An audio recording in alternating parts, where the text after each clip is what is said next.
Bismillahirrahmanirrahim. Assalamualaikum warahmatullahi wabarakatuh. Anak-anakku solih-solihah, semoga kita semua senantiasa diberikan kesehatan dan kekuatan oleh Allah. Pada kesempatan kali ini kita akan belajar materi jiwa lebih tenang dengan banyak melakukan sujud.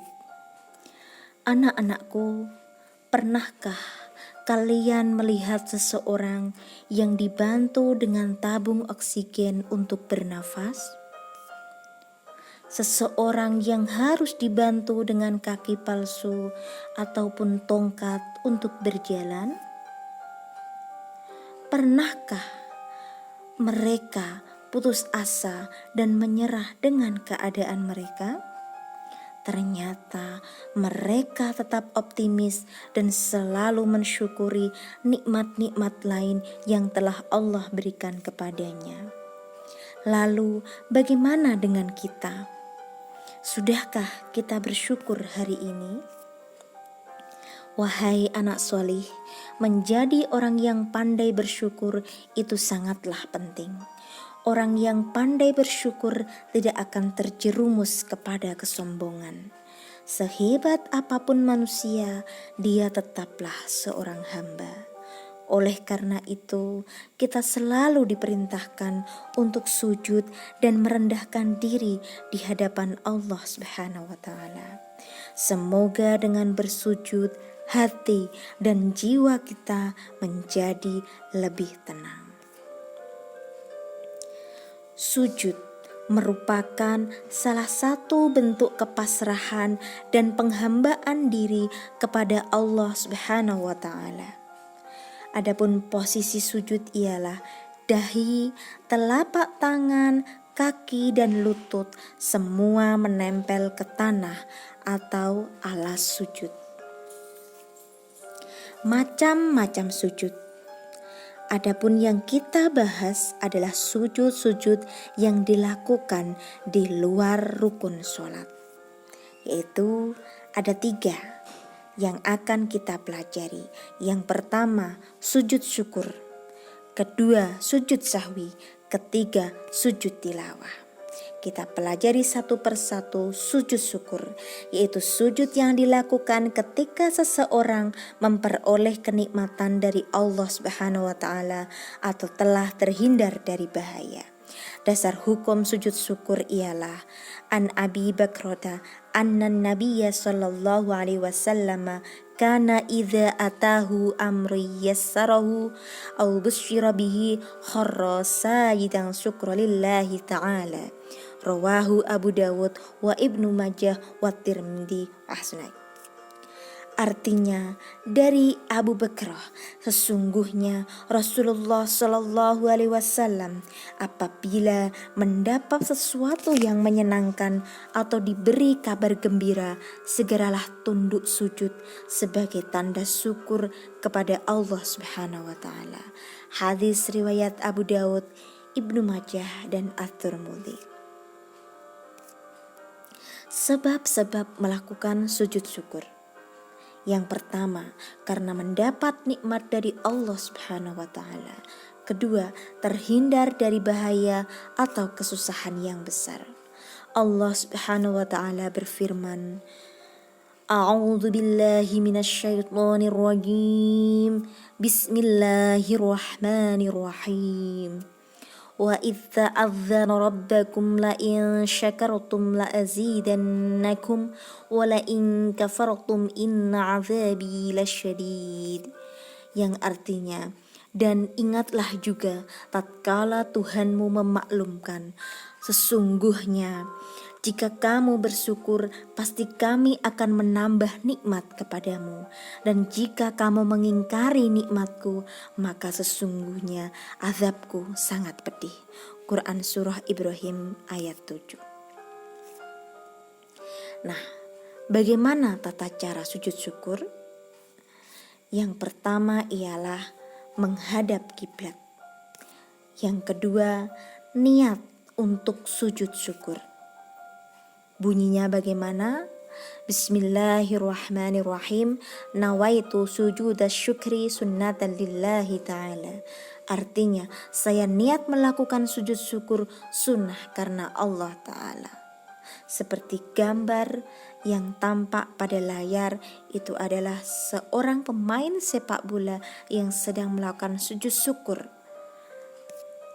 Ketiga, sujud seperti sujud dalam sholat dengan membaca doa Subhanallah walhamdulillah wa la ilaha illallah wallahu akbar la haula wa la quwata illa billahil aliyyil azim. Keempat, duduk kembali. Yang kelima, salam. Tampak pada gambar, ini seorang pelari yang telah berhasil menjuarai kejuaraan lari. Hikmah melakukan sujud syukur yang pertama, kita akan terhindar dari sifat sombong atau angkuh karena telah mendapatkan nikmat. Yang kedua, memperoleh kepuasan batin atas anugerah yang telah diterima. Yang ketiga, merasa dekat dengan Allah Subhanahu wa Ta'ala sehingga mendapatkan hidayahnya. Keempat, memperoleh tambahan nikmat dari Allah dan selamat dari siksanya. Selanjutnya adalah sujud sahwi, yaitu sujud yang dilakukan karena lupa atau ragu-ragu di dalam sholat.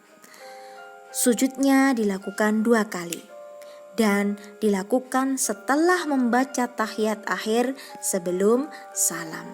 Dasar hukumnya ialah idza syakka ahadukum fi sholatihi falam yadri kam shalla salasan am arba'an falyarhisaka wal yabni ala mastaykana thumma yasjudu sajdataini qabla ayyusallim.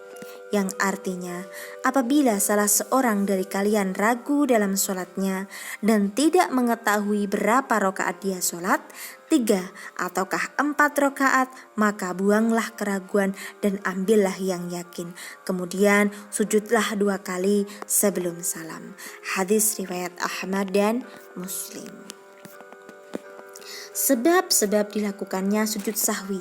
Yang pertama ialah lupa meninggalkan salah satu rukun sholat, seperti lupa melakukan ruku, i'tidal ataupun sujud. Kedua, lupa atau ragu jumlah rakaat. Ketiga, lupa membaca doa kunut, yaitu bagi yang membiasakan kunut. Keempat, lupa melakukan tasyahud awal. 5.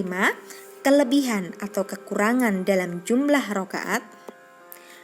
Dalam kasus kurang rakaat, maka harus segera berdiri, takbir dan melengkapi jumlah rakaatnya, baru kemudian melakukan sujud sahwi. Nah, selanjutnya adalah tata cara sujud sahwi. Yang pertama ialah setelah selesai membaca tahiyat akhir, langsung sujud dengan membaca Subhana man la yanamu wa la yashu, yang artinya Maha Suci Zat yang tidak mungkin tidur dan lupa.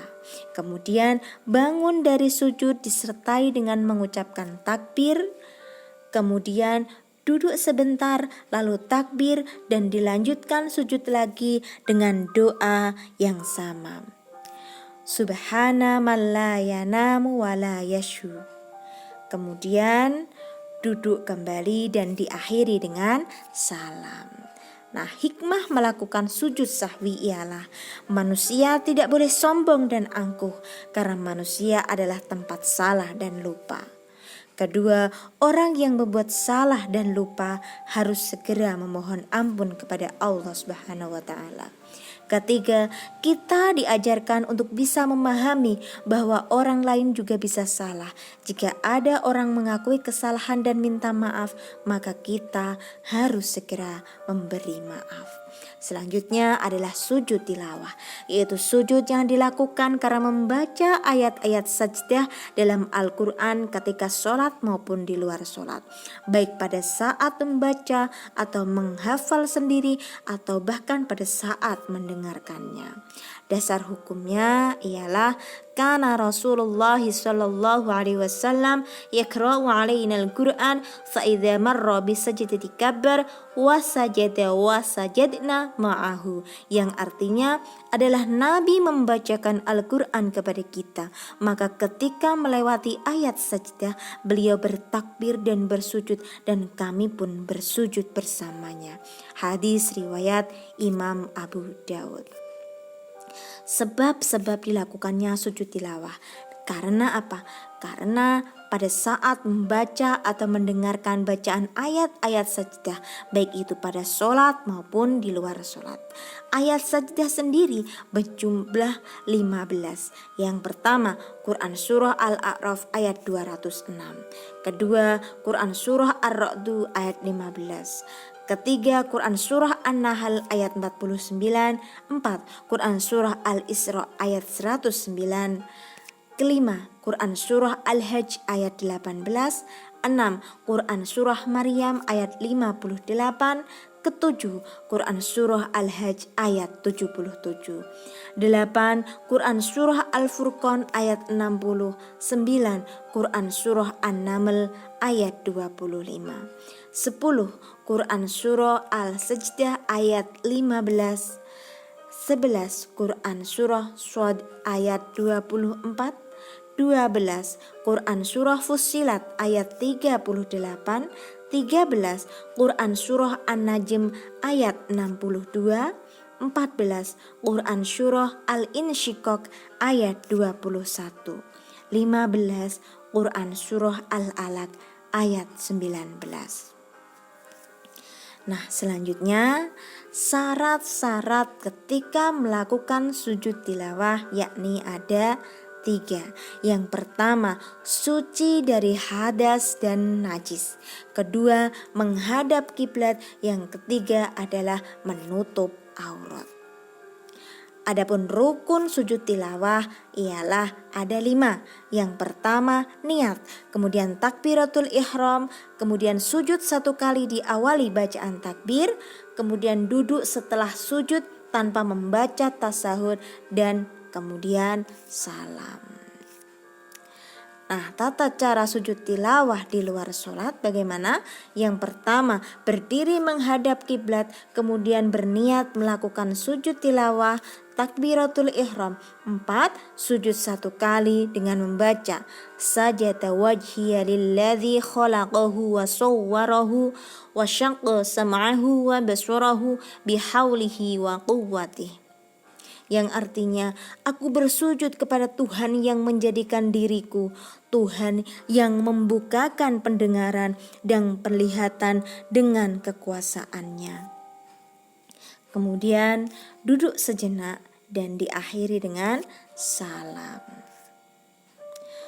Sujud tilawah yang dilakukan di dalam sholat ialah pada saat kita sedang berdiri dalam sholat membaca ayat sajdah atau imam membaca ayat sajdah, kita langsung melakukan sujud 1 kali dengan membaca doa sujud tilawah.